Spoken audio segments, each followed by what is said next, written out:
जो बातें कर रहे हैं ना कि अभी मालकाना हक भी मिलेगा नए जीआर से, वो तो केवल सपना है, मुंगेरी लाल का सपना।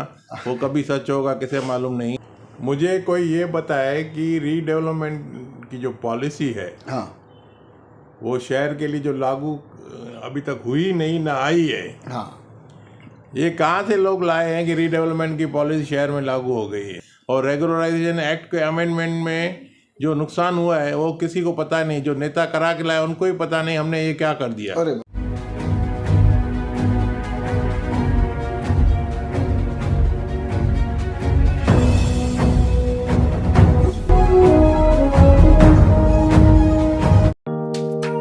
Neeraj Vinod Burani's Spacecraft Interiors.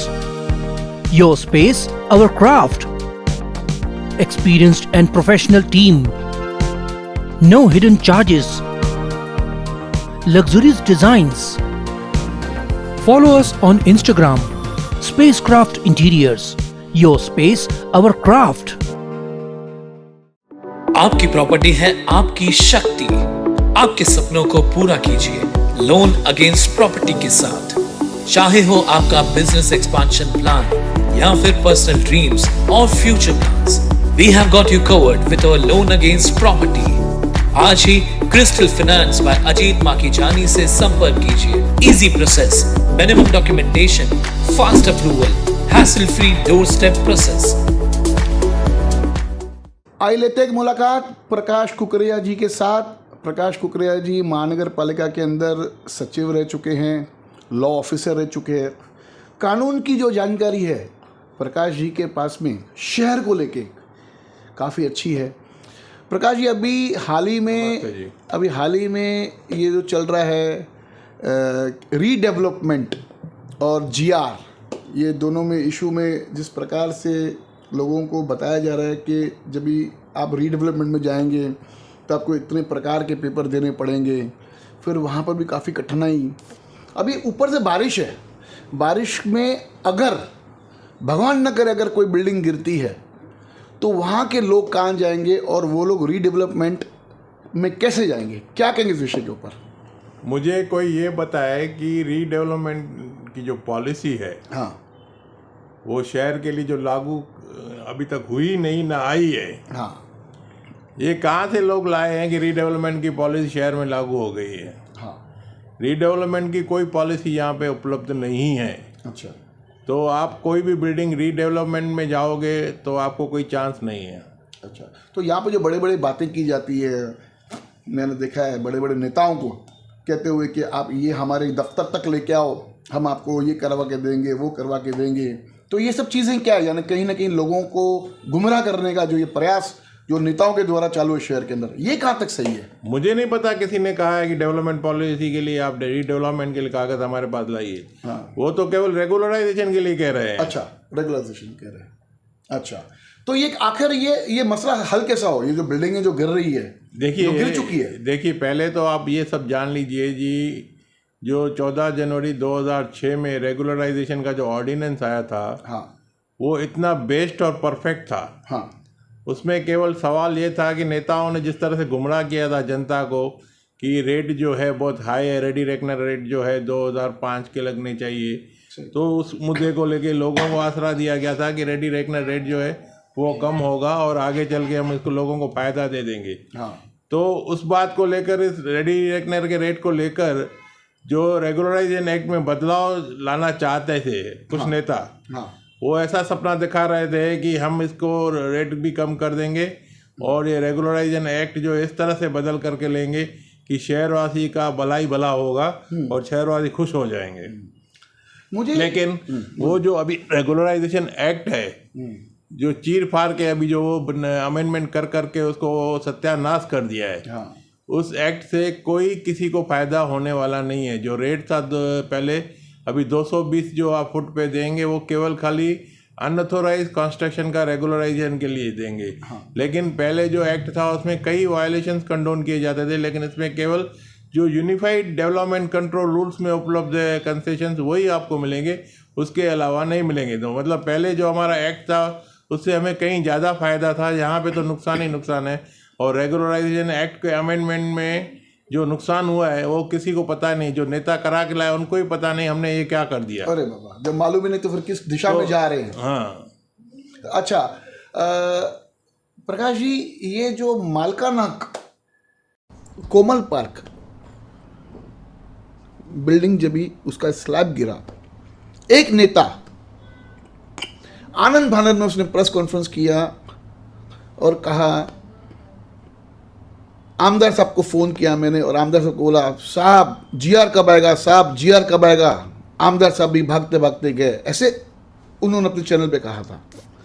और आमदार साहब ने कहा कि साहब, सीएम साहब, मेरा पूरा शहर टूट रहा है, मेरा शहर गिर रहा है, मुझे जीआर दो।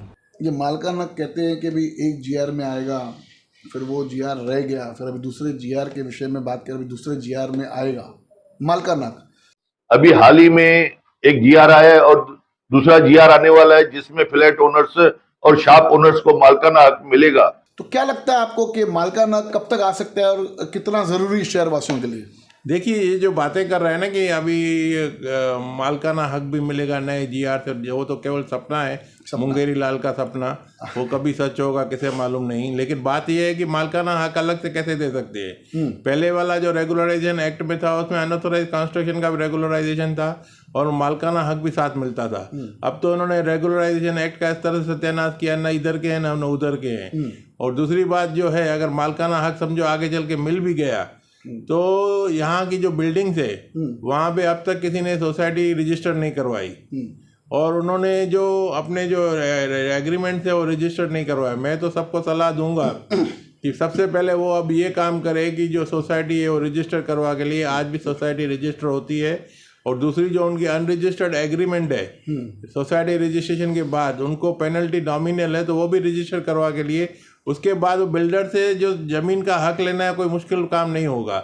यहाँ पे इनके आसर पे बैठोगे कि मालकाना हक मिलेगा, तो मालकाना हक जब रजिस्टर्ड सोसाइटी नहीं होगा और रजिस्टर्ड एग्रीमेंट नहीं होगा तो किसी को कुछ मिलने वाला नहीं है। पहले जनता को अपनी तैयारी रखनी चाहिए और इनके आसर पे ना रहे।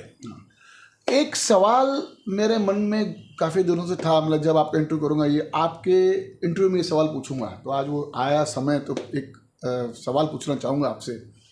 मान लो मैं जिस बिल्डिंग में रहता हूँ, एक उदाहरण के तौर पे पूछ रहा हूँ आपसे कि मान लो मैं जिस बिल्डिंग में रह रहा हूँ, अभी मालकाना का तो कोई अता पता है नहीं, रीडेवलपमेंट का कोई पॉलिसी नहीं, जैसे आपने बताया शहर के अंदर।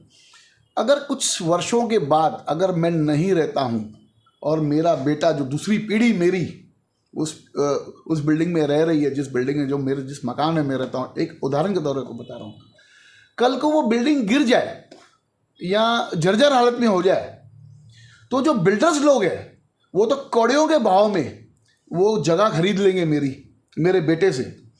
तो क्या लगता है आपको, आने वाले दौर के अंदर जिस प्रकार से शहर की हालत होगी और वो लाखों रुपए में जो फ्लैट्स खरीदे, 2-4-5 लाख रुपए देके जो फ्लैट खरीदेंगे, जो आज लाखों का आधा करोड़ या पौने करोड़ के वैल्यू में रखते हैं, तो जब लेके बिल्डर से पैसा और जब शहर के बाहर जाएगा रहने के लिए, तो कितना पैसा उसको लगाना पड़ेगा और क्या आने वाले दौर के अंदर ऐसी परिस्थितियों का सामना हमारे आने वाली पीढ़ियों को करना पड़ेगा, इस विषय में आपकी क्या सोच है? देखिए, जो जनता है ना, जनता को खुद होशियार रहना जरूरी है। जिन्होंने ये प्रॉपर्टी खरीदे हैं वो अनऑथोराइज कंस्ट्रक्शन में खरीदे हैं। अभी नतीजा ये है कि अनऑथोराइज कंस्ट्रक्शन में जिन्होंने जगह ली है उनको तो पनिश किया जाता है कि डिमोलिशन करके या उनको जगह से हटा के। जिन्होंने करवाई है उनको ऊपर कोई कार्रवाई नहीं होती, ना बिल्डर के ऊपर कार्रवाई होती, ना कारपोरेशन के अधिकारियों के ऊपर कार्रवाई रहती। लेकिन गवर्नमेंट की तो कोई पॉलिसी सपोर्ट करने वाली आई नहीं है आज तक। और ये जो नतीजा यह है कि वो जनता को ही भुगतना पड़ेगा कि उन्होंने अपने रिस्क पे ली है अनऑथोराइज कंस्ट्रक्शन, और अपने रिस्क के कारण वो बच्चों का और अपने आने वाली पीढ़ी का जो भविष्य है वो बिगाड़ रहे हैं। तो आजकल देखा जा रहा है कि ज़्यादा करके लोग उल्लासनगर में फ्लैट खरीदी नहीं करते, प्रॉपर्टी खरीद नहीं करते, क्योंकि आजकल उन्हें लगने लगा है कि यहाँ पे हम सेफ नहीं है, इसलिए वो कल्याण, अमरनाथ, बदलापुर कहीं भी जा रहे हैं और यही के रेट पे वो जा रहे हैं। सही बात है आपकी। अच्छा, एक पॉलिटिकल बात कह रहा हूँ कि भाई जैसे हम अक्सर कहते हैं, न पुराने चेहरे न उनके रिश्तेदार आने वाले महानगर पालिका चुनाव के अंदर। अभी विधानसभा भी ऊपर से चुनाव है, हमने ए को भी देखा, हमने बी को भी देखा, फिर हमने बी को देखा, फिर ए को देखा। ऐसा लगता है कि शहर के अंदर एक नया चेहरा विधानसभा के चुनाव के अंदर उभर के आना चाहिए एक युवा चेहरा, एक एक्सपीरियंस चेहरा, एक आमदार बनना चाहिए शहर के अंदर, एक नया चेहरा। हमने सभी पार्टियों को देख लिया, एक ऐसा चेहरा नया आना चाहिए जो वाकई शहर के विकास के बारे में सोचे और उस पर इम्प्लीमेंट करे, उस पर राजनीति ना करे। क्या कहेंगे इस विषय में साहब? देखिए, मैं 2014 में जब मैं रिटायर हुआ था तो मैंने चुनाव एमएलए का लड़ा था। वो एक ही स्लोगन पे था, सोच बदलो शहर बदलो। सही बात है। अभी देखो, जो मैंने उसमें मैनिफेस्टो में जो बातें लिखी थी उसमें वो सच करने के लिए अभी तक जो चुने हुए प्रतिनिधि है हाँ। वो नहीं कर पाए। लेकिन जो ज़रूरतें थी वो मैंने शहर के सामने लाई थी। कुछ लोग समझ भी रहे थे कि मेरा अगर एमएलए बनना है तो शहर के लिए अच्छा है, लेकिन क्या है, यहाँ की जो राजनीति है वो दबाव तंत्र की राजनीति है और पैसे की राजनीति है। इसके कारण मैं कुछ उससे फ़ायदा नहीं ले पाया। लेकिन मैं आपको बता दूं, अब लोग समझ चुके हैं। अब लोग कहते हैं कि भाई जो चेहरा है वो बदलना चाहिए, क्योंकि यहाँ पे जो भी चेहरे सामने आए हैं वो केवल वादे तो करते हैं पर पूरे नहीं होते। सही। शहर का विकास कई सालों से नहीं हो रहा है, लेकिन शहर वैसे का वैसा रह गया। सही आपकी बात। अगर आपको चाहिए, जनता इसमें कुछ भी चाहे तो कर सकती, जनता अगर नहीं चाहती तो कुछ नहीं होगा। जनता परिवर्तन ले आ सकती है। परिवर्तन लाने के लिए जनता को अपना भी पार्टिसिपेशन देना होगा। पार्टिसिपेशन अगर नहीं देते तो कुछ नहीं होगा। सही आपकी बात। इस शहर में विकास के लिए कोई अच्छा अगर नेता आता है तो ये शहर कई और शहरों से चमक सकता है। लेकिन यहाँ पे लोगों को थोड़ा अपना जिद का जो एटीट्यूड रखना पड़ेगा, एक मांग का एटीट्यूड रखना पड़ेगा, वो कायम रखना पड़ेगा, उसके बगैर नहीं होगा। और मैं आपको बता दूं, मैंने प्रजा कृपा पार्टी रजिस्टर करवा के लिए अगले चुनाव में मैं अपने उम्मीदवार लाऊंगा, नए चेहरे, नए अच्छे चरित्र के साथ। सही। और जनता को जो काम कर पाए, एक एक वोट का एक एक विकास ज़्यादा दूंगा। आने वाले चुनाव के अंदर एक ऐसे चेहरे हम लेके आए, चाहे वो महानगर पालिका का चुनाव हो, चाहे वो विधानसभा हो, क्योंकि विधानसभा के चुनाव में ही आमदार के बाद शहर, एक अच्छा आमदार अगर हमको हमारे शहर को मिलता है तो उसमें शहर की डेवलपमेंट का पूरा फ्यूचर उसके पीछे खड़ा होता है। तो अभी हमने सभी नेताओं को देखा, पता नहीं कभी आएगा दूसरा जीआर मालका नाग के साथ, पता नहीं कब हमारा उल्लासनगर शहर फिर से एक हंसता फूलता शहर के रूप में उभर आएगा। अब तो मानो जो युवा पीढ़ी वो भी सोच रही है कि हमारे आने वाले दिनों का भविष्य क्या हम उल्लासनगर शहर में रह पाएंगे या हमें भी पलायन करके किसी और शहर की तरफ रुख करना पड़ेगा। सभी पार्टियों के नेताओं को सोचना होगा कि इस बार हम इस प्रकार के हम अपने कैंडिडेट्स उतारें जो सही माने में उल्लासनगर शहर के विकास के बारे में सोचे, न कि अपने विकास के बारे में सोचे। ये वोटों की राजनीति, ये तोड़फोड़ करके पार्टियों को इस प्रकार यहाँ से वहाँ से लेके जाना लोगों को, ये सब बंद करें। अगर सभी पार्टियां मिलकर अगर शहर के विकास के बारे में सोचेंगे तो सही माने में उस दिन एक सुबह होगी। बस यही कहना चाहूँगा, सोच बदलिए और आने वाले चुनाव के अंदर अपने मतदान का पूरा उपयोग करें। धन्यवाद। देखते रहिए फिर सुबह होगी न्यूज़ चैनल।